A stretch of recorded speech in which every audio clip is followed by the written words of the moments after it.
국회 외교통일위원회 국민의힘, 국민의당 위원들입니다. 오늘 외교통일위원회 전체회의에서 대북전단살포금지법이 여당 단독으로 강행 처리된 데 대해서 국민들에게 알리고 규탄하기 위해서 이 자리에 섰습니다. 지금부터 기자회견문을 낭독하도록 하겠습니다.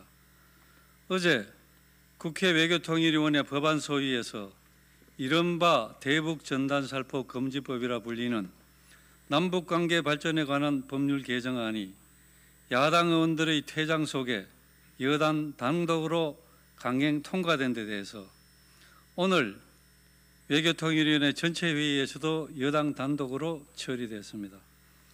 이번에 통과된 개정안은 군사분계선 일대에서의 북한에 대한 확성기 방송행위, 군사분계선 일대에서의 북한에 대한 시각 매개물 게시행위, 전단살포 행위를 한 자에 대해서 3년 이하의 징역 또는 3천만 원 이하의 벌금을 처하는 것을 주요 내용으로 한다. 국민의힘 등 야당에서는 발의 당시부터 많은 문제를 제기해왔다. 먼저 대북전단살포금지법은 발의된 배경부터 큰 문제가 있었다. 지난 6월 4일 김여정 북한 노동당 제1부부장은 담화를 통해 우리 탈북단체들의 대북전단살포를 맹비난했고 우리 정부를 향해 전단살포를 저지시킬 법이라도 만들라고 요구한 바 있다. 다만 4시간여 만에 통일부는 예정이 없던 브리핑을 열어 대북전단살포 금지 법률안을 준비 중이라고 밝혔고 민주당 의원들의 의원 입법을 통해 대북전단살포 금지를 내용으로 하는 여러 건의 개정안이 제출되었다.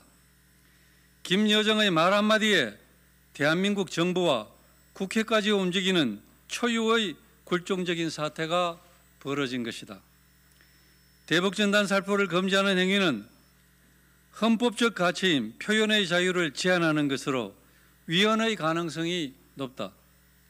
국제인권단체들도 대북전단살포 단체를 억압하고 살포 행위를 금지하는 법제화를 시도하는 것에 대해 깊은 우려를 표한 바 있다.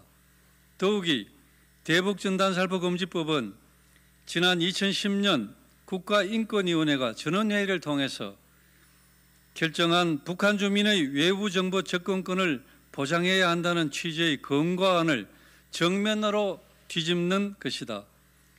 이에 국민의힘과 국민의당에서는 지난 8월 심도 있는 논의를 위해 대북전단살포금지법을 안건조정위원회에 회부했지만 송영길 위원장은 안건조정위원회를 구성조차 하지 않았고 어제 법안 소위에 상정된과 동시에 날치기로 통과된 것이다. 민주당은 대북전단살포로 인한 접경지역의 주민의 안전과 생명권을 보호해야 한다는 점, 대북전단살포가 북한 사회를 변화시키지 못하기 때문에 실효성이 없다는 점을 강조하면서 법안 개정의 필요성을 주장했다. 수십 년간 대북전단을 살포해온 전문가는 살포 시기와 장소를 공개하지 않는다면 절대적으로 안전하며 많은 탈북민들이 대북전단을 보고 자유 대한민국으로 넘어왔다고 전하고 있다. 어제 법안 소위에서 우리 당은 대북전단살포를 금지하는 위헌적 접근보다는 전단살포 시간과 장소를 사전에 공개하는 것만큼은 금지하는 방안을 합리적 대안으로 제시했지만 이 역시도 받아들여지지 않았다. 결국 문재인 정부와 민주당은 북한 김정은 정권 유지를 위해 위헌적인 대북전단살포금지법을 통과시킨 것이다. 민주주의는 다수결을 원칙으로 한다.